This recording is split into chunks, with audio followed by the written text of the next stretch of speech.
नमस्कार। यूपीसीएसआर के YouTube channel में आप सभी का स्वागत है।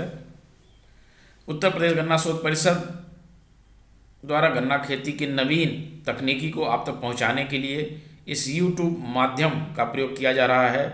हम समय समय पर गन्ना उत्पादन की नवीन तकनीकी से संबंधित वीडियो इस यूट्यूब चैनल पर अपलोड करते रहेंगे। हमारे वीडियो आप लगातार पाने के लिए, नोटिफिकेशन के लिए कृपया इस चैनल को जरूर सब्सक्राइब करें और अपना कमेंट अवश्य दें। धन्यवाद। आज का हमारा विषय है गन्ने की बीमारियों के नियंत्रण में ट्राइकोडर्मा की भूमिका।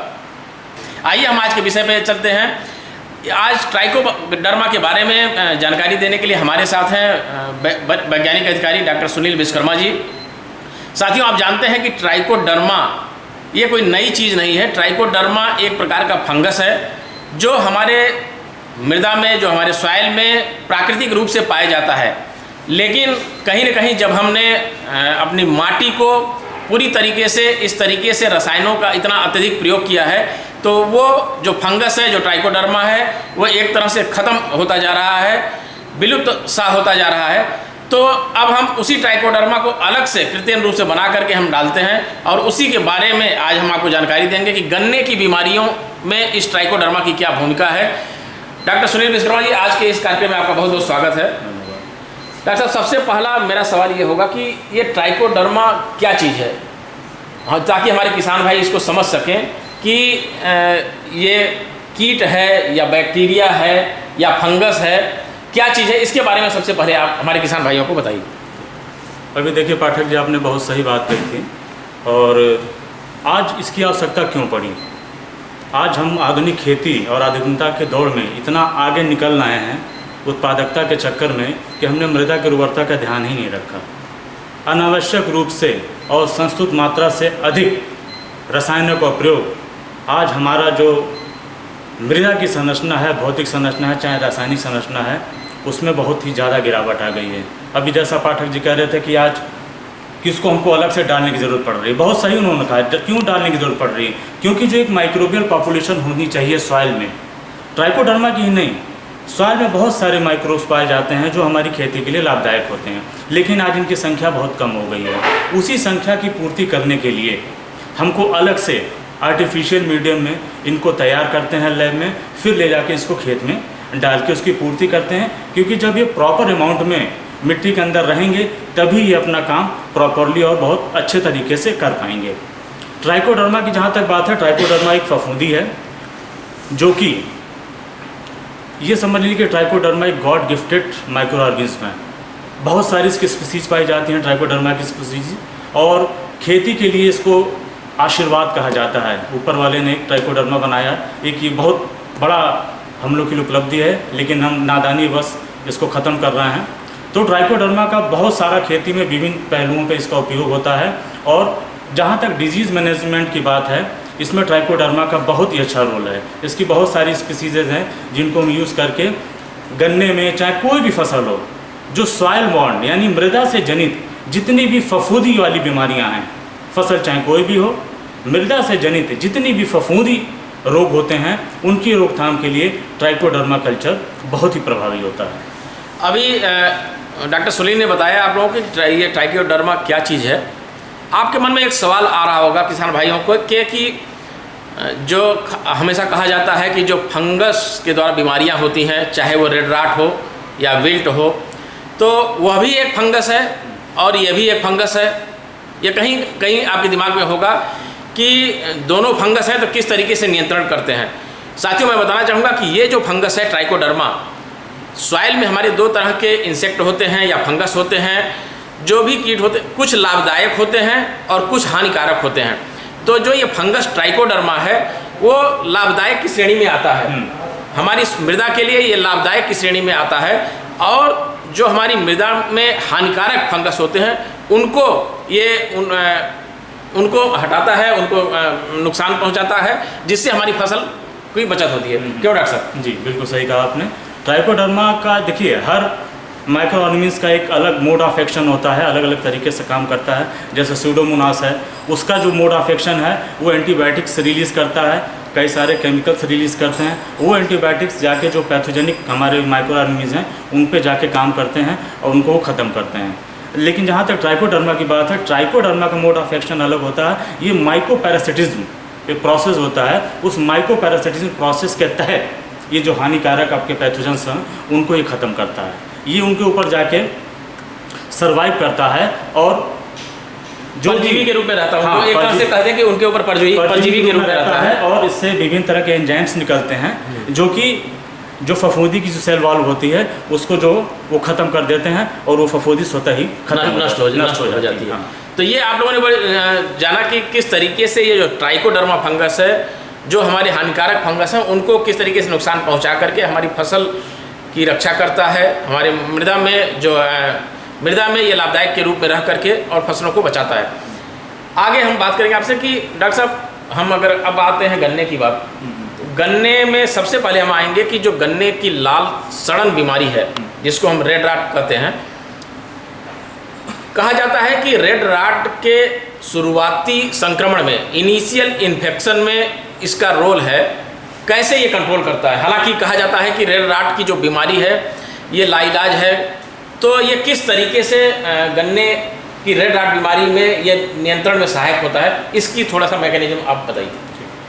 देखिए, जैसे अभी मैंने बताया कि ट्राइकोडर्मा जो है ये माइकोपैरासिटिज्म प्रोसेस पे बेस्ड होता है और उसी पे अपना वर्क करता है। तो अगर आपको गन्ने को बचाना है फफूंदी जनित जितनी भी बीमारियां हैं, तो ट्राइकोडर्मा का जो सबसे मेन रोल होता है सॉइल में होता है। अगर गन्ने के अंदर रेड राट का कीटाणु घुस जाता है फिर वहाँ पे कोई भी दवा कारगर नहीं करती है और हमारा ट्राइकोडर्मा भी वहाँ पे कारगर नहीं है। इसीलिए हम रिकमेंडेशन देते हैं कि आपकी खेत में कोई बीमारी लगे चाहे ना लगे, आप ट्राइकोडर्मा कल्चर को अपनी खेती का एक आवश्यक हिस्सा बना लीजिए। आपको हर साल ट्राइकोडर्मा कल्चर अपने खेत में डालना है, चाहे कोई भी वैरायटी बोइए, चाहे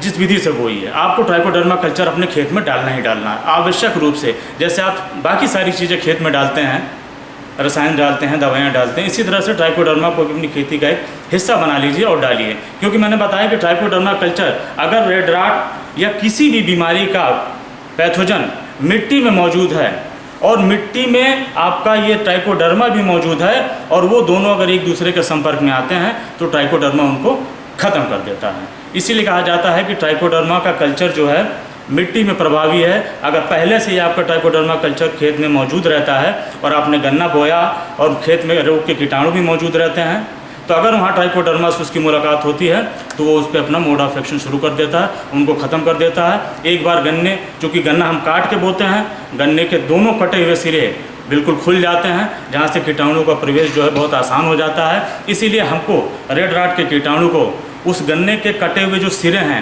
वहाँ से पहुँचने तक उनको रोकना है। तो ट्राइकोडर्मा कल्चर अगर आपका पहले से ही खेत में पड़ा हुआ है तो वो पूरी संभावना है कि अगर वो मिलेगा तो वो उसको ख़त्म करेगा। तो ये एक तरह से हम ये कह सकते हैं कि ट्राइकोडर्मा चूँकि जो सॉयल में अगर उसके पैथोजन हैं, जैसे रेड राट के पैथोजन अगर कोलेडोट्राइकम फार्केटम अगर हमारे सॉइल में है जी, तो इसको ये कंट्रोल करेगा। हाँ, पूरी संभावना है कि वो उसको कंट्रोल कर लेगा अगर उसके कांटेक्ट में आ जाता है। उसके कांटेक्ट में आ जाता है हाँ, तो उसको ये कंट्रोल करेगा। हाँ। लेकिन एक ये जो दिमाग में ये है कि कई बार किसान भाई उनके रेड राट के कहते हैं कि शुरुआती लक्षण दिख रहे हैं। कई बार ऐसा होता है कि इनिशियल स्टेज है, बहुत शुरुआती लक्षण कहीं कहीं रेड राट के दिख रहे हैं, तो क्या उस परिस्थिति में भी ऐसा माना जाता है कि ये इसके इनिशियल इन्फेक्शन को कम करता है? देखिए डॉक्टर साहब, कंट्रोल की बात तो अलग है, क्या उसके इनिशियल इन्फेक्शन को रोकता है? ये ख़त्म तो नहीं कर सकता है लेकिन कुछ समय के लिए उसको क्या डिले कर सकता है, ऐसा कुछ है इसका? देखिए डॉक्टर साहब, ऐसा नहीं है। मैंने बताया भी आपको कि देखिए खेत में कीटाणु तो हैं ही हैं, वो आपको दिखेंगे तो है नहीं, वो तो मौजूद हैं खेत में कीटाणु। तमाम तरह के कीटाणु हैं जो कि तमाम तरह की बीमारियां पैदा करते हैं। ठीक, अब आपको करना क्या है कि आपको अपना ट्राइकोडर्मा कल्चर को खेत में पहुंचा देना है बुआई से पहले, चाहे कोई भी फसल हो उसको बुआई से पहले ट्राइकोडर्मा कल्चर को खेत में डालना है। तो प्रॉपर अमाउंट में जब ट्राइकोडर्मा खेत में चला जाएगा, मिट्टी में जैसे ही जाता है ट्राइकोडर्मा कल्चर, ये अपना बहुत ही तेज़ी से मल्टीप्लिकेशन करता है और बहुत तेज़ी से अपनी संख्या बढ़ाता है। तो ये माना जाता है कि अगर मिट्टी में ट्राइकोडर्मा कल्चर मौजूद है तो कोई भी अगर हानिकारक कीटाणु फफूंदी अगर फसल को जो नुकसान पहुंचा रही है और उसके संपर्क में आती है तो इसको निश्चित रूप से वो रोक देगी, ख़त्म कर देगी। मैंने बताया कि अगर रेड राट का कीटाणु गन्ने में एक बार चला गया, जैसे भी आप कह रहे हैं कि प्राइमरी संक्रमण की बात है, तो प्राइमरी संक्रमण यही है कि इसका मतलब आपके जो सेट में है वो रेड राट का कीटाणु घुस गया, तभी उसमें प्राइमरी इन्फेक्शन आ गया है। उस इन्फेक्शन को तो नहीं रोक सकता। एक बार जिस गन्ने के टुकड़े में रेड राट लग जाता है फिर वहाँ कोई दवा कारगर नहीं हो पाती है, तो उस गन्ने को तो जाना ही जाना है। हाँ, लेकिन ये है कि आप जब अगर खेत में पहले से डाले रहेंगे तो हो सकता है वो प्राइमरी संक्रमण भी ना आए, और किसी कारणवश अगर आप नहीं डाल पाए और आपको दिख रहे हैं कि रेड राट के लक्षण हमारे गन्ने के टुकड़ों में दिखाई दे रहे हैं, जमाव हो रहा है तो गन्ने सूख रहे हैं, तो आप ट्राइकोडर्मा कल्चर को अपने खेत में फिर तत्काल डालिए। उससे ये होगा कि जिसमें लग गया है वो तो खैर नहीं बचेगा, लेकिन आगे का जो उसका इन्फेक्शन है, जो आपके हेल्दी सेट्स हैं या हेल्दी जो प्लांट्स हैं, उसमें जो है इन्फेक्शन रुक जाता है। ये होता है इसमें, ये चीज़ है। ये अब बात आती है कि इसको कब और कैसे प्रयोग करें। अभी आज ही मैं बताऊं आपसे कि पुआया के एक हमारे किसान बंधु ने फ़ोन किया था कि साहब हम अपने खेत में ट्राइकोडर्मा डालना चाहते हैं। मैंने पूछा क्या खेत में आपके नमी है? कहे नहीं, नमी तो नहीं है, हम ऐसे ऊपर से ही डालना चाहते हैं। हमने कहा कि और क्या गुड़ाई करना ज़रूरी है? तो मैंने कहा कि दो चीज़ें आवश्यक हैं। पहली चीज़ तो ये खेत में नमी होनी चाहिए, और जब आप अगर इसको डालते हैं तो खेत में गुड़ाई करना आवश्यक है। जी, हमारे किसान भाई काफ़ी किसान इसमें जुड़े हुए हैं, लगभग 150 किसान जुड़े हैं। मैं इसकी आप कैसे हम उनको प्रयोग करना चाहिए इसके बारे में थोड़ा सा आप बताइए।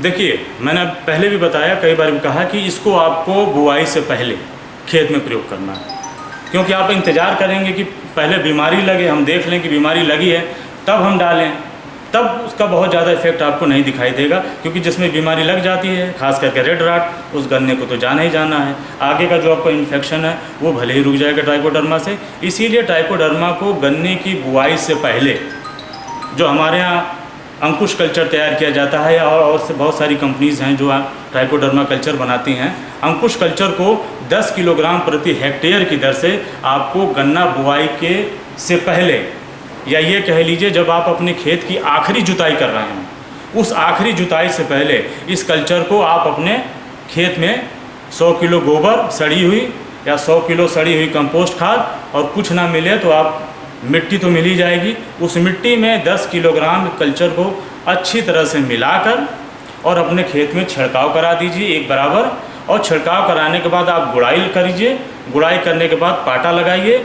24 घंटे 48 घंटे बाद जैसा आपके पास समय हो आप कूण निकाल के गन्ने की बुआई करिए।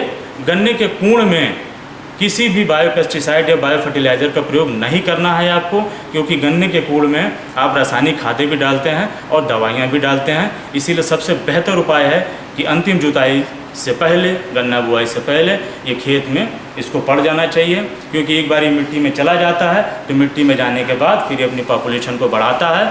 अभी जैसे डॉक्टर साहब कह रहे थे कि किसान की बात है कि गुड़ाई कर देंगे, नहीं करें तो काम चल जाएगा, सिंचाई ना करें तो काम चल जाएगा। देखिए, ट्राइकोडर्मा का जो हैबिटेट है, निवास स्थान है, या कोई भी सॉइल माइक्रोफ्लोरा होते हैं, उनका जो निवास स्थान होता है वो मिट्टी ही होता है। एक बार वो मिट्टी में जाते हैं तो अपना काम शुरू करते हैं, तो उसके लिए भी उनको एक निश्चित टेम्परेचर, एक निश्चित मॉइस्चर, हर चीज़ चाहिए। बहुत ज़्यादा गर्मी में भी माइक्रोब्स नष्ट होते हैं, बहुत ज़्यादा बरसात होती है तो भी नष्ट होते हैं। तो अगर आपको खेत में डालना है तो खेत में पहले पानी लगा लीजिए। पानी लगाने के बाद जब खेत में अच्छी खासी नमी आ जाए, खेत गुड़ाई करने लायक हो जाए, तब आप इस कल्चर को 10 किलोग्राम प्रति हेक्टेयर की दर से मिला के गन्ने की लाइनों में इसको छिड़कवा दीजिए, ड्रेंचिंग करा दीजिए। उसके बाद फिर रस्सी से इसकी गुड़ाई करा दीजिए। फ़ायदा इससे, गुड़ाई से ये फ़ायदा होता है कि ऊपर की मिट्टी नीचे चली जाती है, जो आपने ऊपर डाला है कल्चर वो मिट्टी में चला जाता है। और मैंने बताया कि एक बार जब ये मिट्टी में चला जाता है, चूँकि मिट्टी इसका हैबिटेट है, निवास स्थान है, वहाँ इसको हर चीज़ मिलती है, तो ये अपनी पॉपुलेशन को बहुत तेज़ी से बढ़ाता है। इसकी जितनी ज़्यादा पॉपुलेशन बढ़ेगी, जितना बढ़िया इसको इन्वायरमेंट मिलेगा, ये उतना ही अच्छा काम करेगा। सरफेस पर रहेगा तो तमाम तरह की दिक्कतें आती हैं, बहुत ज़्यादा धूप होगी, पानी लग तो वो माइक्रोब्स नष्ट भी होते हैं। इसका जो हैबिटेट है, सॉइल है। देखिए, हर आदमी का, हर दुनिया में जितने भी जीव जंतु या हैं उनका एक निवास स्थान होता है, वो वहीं पे ही जो है सर्वाइव करते हैं। तो इसका जो निवास स्थान है वो है मिट्टी। मिट्टी में उसको न्यूट्रिएंट्स मिलते हैं, मॉइस्चर मिलता है, टेम्परेचर मिलता है ऑप्टिमम, जिस पे ये ग्रोथ करते हैं। पत्ती पे स्प्रे करेंगे, पत्ती पे धूप लगेगी या बारिश होगी, वो धुल जाएगा या डैमेज हो जाएंगे हाई टेम्परेचर पे। इसीलिए फोलियर स्प्रे नहीं, सॉइल ड्रेंचिंग की ही रिकमेंडेशन दी जाती है। जी, अभी कई किसानों के प्रश्न हैं गन्ने की बीमारियों के संबंध में, कॉपर ऑक्सीक्लोराइड का प्रयोग के साथ और कुछ मिला सकते हैं या नहीं मिला सकते हैं।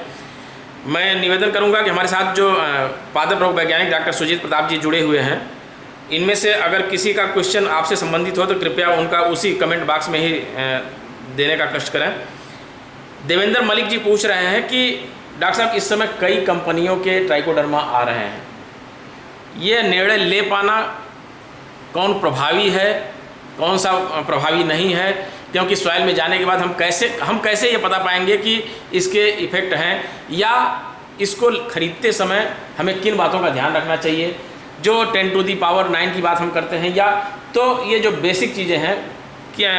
और एक और सवाल इनका है कि पाउडर फार्म बेहतर है या लिक्विड फार्म बेहतर है, तो इसके बारे में थोड़ा सा बताएं। देखिए, बिल्कुल सही सवाल है इनका। इस तरह के सवाल मेरे पास भी कई किसानों के आते हैं, कहते हैं साहब हमने यहाँ से ख़रीदा, वहाँ से ख़रीदा है, डाला हमने, लेकिन कोई फ़ायदा नहीं हुआ। तो देखिए, कंपनियाँ बहुत सी हैं, जैसा सारी दवाइयाँ बनती हैं उसी तरह से ये ट्राइकोडर्मा भी बहुत सारी कंपनियाँ बना रही हैं। चाहे आप लिक्विड पेस्टिसाइड यूज कीजिए या चाहे आप पाउडर फॉर्म का यूज कीजिए, मेरी राय ये है कि आप कहीं से भी ख़रीदें तो किसी एक अच्छी विश्वसनीय कंपनी का ही ख़रीदें, और किसी आपका जो प्रतिष्ठित दुकान हो उसी से ख़रीदें।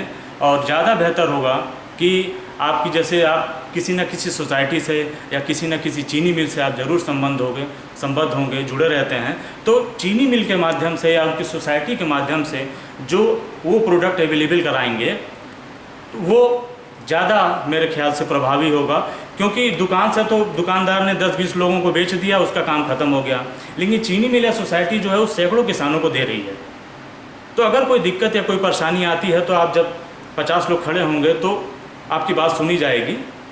तो बेहतर होगा कि आप विश्वसनीय दुकान से ही लें और किसी अच्छी कंपनी का ही लें। ये मलिक जी चीनी मिल से ही रिलेटेड हैं डॉक्टर साहब, और हम मलिक साहब को बताना भी चाहते हैं कि UPCSR द्वारा भी ट्राइकोडर्मा का उत्पादन किया जाता है, तैयार किया जाता है ऑन डिमांड बेसिस।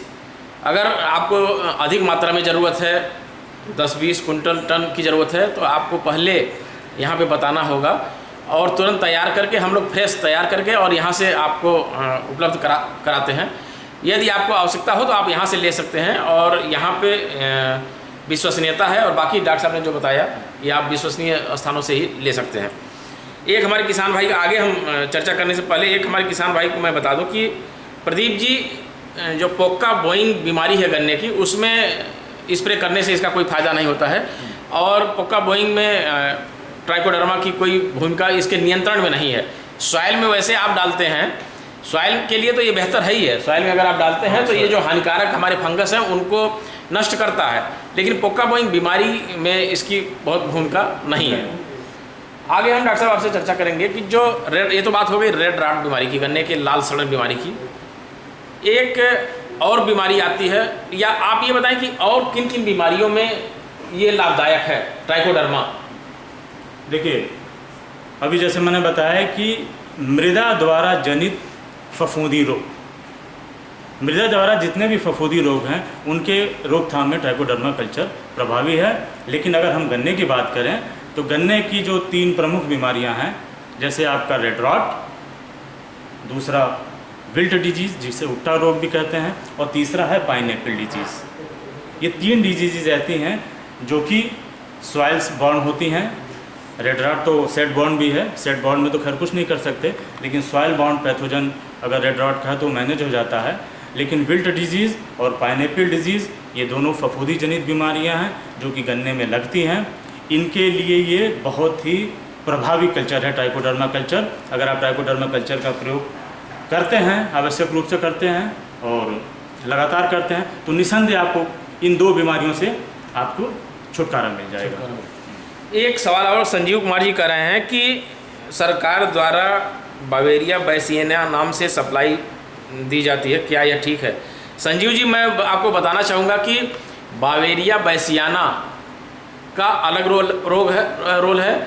ये जो मृदा में भूमिगत कीट होते हैं, जैसे दीमक हैं या वाइट ग्रब हैं, तो इसके लिए बावेरिया बैसियाना और मेटाराइजियम एनिसोप्ली का प्रयोग किया जाता है। वो जो सरकार दे रही है वो दूसरे कीटों के लिए दे रही है बावेरिया बैसियाना, और हम आज बात कर रहे हैं ट्राइकोडर्मा बीमारियों के लिए बात कर रहे हैं। तो दोनों के अलग अलग हैं।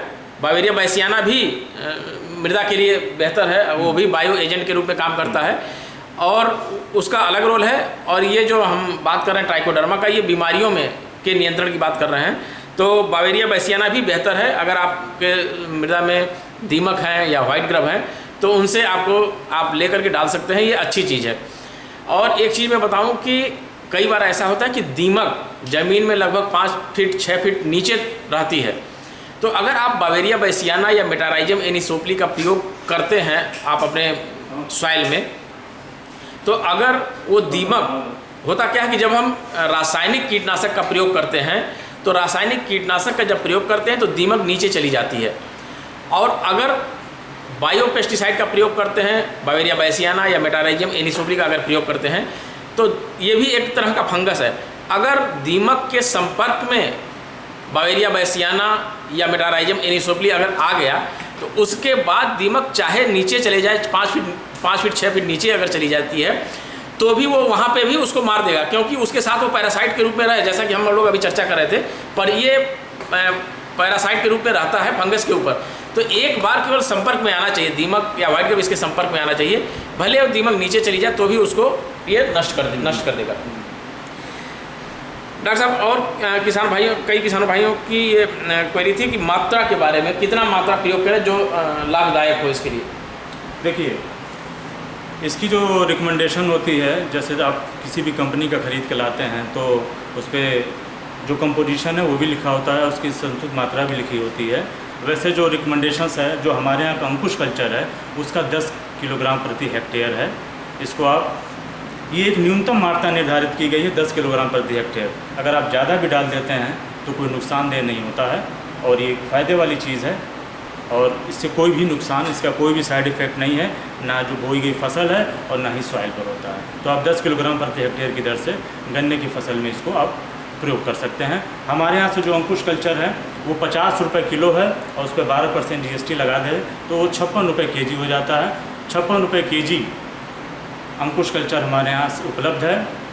कोई भी किसान चाहे जितनी भी मात्रा में जब चाहे तब आके यहाँ से ले जा सकता है, खरीद सकता है। किसी को बहुत ज़्यादा मात्रा में चाहिए तो पाठक जी से संपर्क कर ले, पाठक जी मुझे बता देंगे, मैं तैयार कर दूंगा, तो उसको ले जाएगा। और इसके यहाँ से बने हुए कल्चर की विश्वसनीयता भी है। हर प्रति वर्ष बहुत सारी चीनी मिलें और बहुत सारे किसान बहुत ही अधिक मात्रा में यहाँ से ले जाते हैं कल्चर। और मैं आपको बताऊं कि आज इस अंकुश कल्चर के प्रयोग से मेरे बहुत सारे किसान भाई हैं जो आते हैं और अपना फीडबैक देते हैं। उन्होंने 0238 में रेड रॉट्स को मैनेज कर रखा है सिर्फ इस ट्राइकोडर्मा कल्चर की वजह से। इसलिए मुझे अपनी विश्वसनीयता पे कोई संदेह नहीं है। यहाँ का प्रोडक्ट बहुत अच्छा है, निसंदेह है। देखिए, आप एक बार धोखा खाएंगे, 2 बार धोखा खाएंगे, बार बार नहीं खाएंगे, तो आप कम से कम किसी भी दुकान का खरीदते हैं 1 साल यूज़ कीजिए। आपको अगर फ़ायदा लगता है तभी लीजिएगा, वरना आप अगर हमारे यहाँ से ले जाते हैं तो आपको निश्चित रूप से फ़ायदा होगा। निश्चित रूप से आज इस विषय के चयन के पीछे भी हमारी यही मंशा थी कि ट्राइकोडर्मा का प्रयोग आज बेहद आवश्यक हो गया है, खासकर जब गन्ने में लाल सड़े बीमारी का प्रकोप तेज़ी से बढ़ रहा है।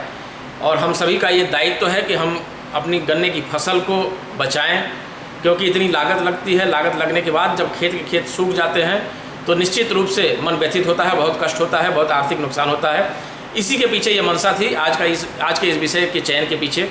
एक अहम सवाल घनश्याम पुंडेर जी का आया है कि क्या ट्राइकोडर्मा और बावेरिया बैसियाना दोनों को एक साथ मिला करके हम प्रयोग कर सकते हैं? अगर हाँ तो ठीक, अगर नहीं तो क्यों? देखिए, जैसा मैंने बताया कि इसका एक एंटागोनिस्टिक इफेक्ट होता है जी, ये फफूंदी को नष्ट करता है, ठीक है। तो बावेरिया बैसियाना और मेटाराइजियम आप इसको किसी भी अन्य फफूंदी के साथ मिलाकर ना उपयोग करें तो बेहतर होगा, क्योंकि एंटागोनिस्टिक या माइक्रोपैरासिटिज्म के तहत हो सकता है कि ये आपके बावेरिया बेसियाना को भी नष्ट कर दे। इसलिए एक साथ नहीं मिलाएं तो ज़्यादा उचित होगा। डॉक्टर साहब, ये राजीव मारवाड़ी जी पूछ रहे हैं कि डॉक्टर साहब क्या बरसात के दिनों में इसको मिट्टी में मिलाकर खेत में छिड़काव कर सकते हैं क्या?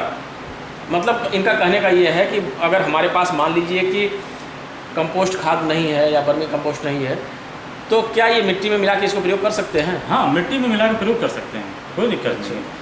हमारा उद्देश्य सिर्फ इतना होता है मिट्टी या गोबर या कंपोस्ट खाद मिलाने की, कि अगर हमने आपसे कहा कि 10 किलो आपको हेक्टेयर में डालना है, तो 10 किलो आप हेक्टेयर में डालेंगे कैसे? कहीं पड़ेगा, कहीं नहीं पड़ेगा। तो उसकी मात्रा को बढ़ाने के लिए कि ज़्यादा मात्रा होगी तो बेहतर तरीके से पूरी तरह से खेत में छिड़काव होगा, इसलिए इसको मिलवाया जाता है। तो मिट्टी मिल जाए, सड़ी हुई गोबर की खाद मिल जाए तो बहुत अच्छा है, क्योंकि जो सड़ी हुई गोबर की खाद या कंपोस्ट खाद होती है उससे इसको न्यूट्रिशन भी मिल जाता है, तो इसकी माइक्रोबियल एक्टिविटी बहुत तेज़ हो जाती है। और नहीं मिलता है तो आप मिट्टी में भी मिला के डाल दीजिए, एक बार ये मिट्टी में जाएगा तो ये अपनी पॉपुलेशन को खुद ब खुद बढ़ा लेता है।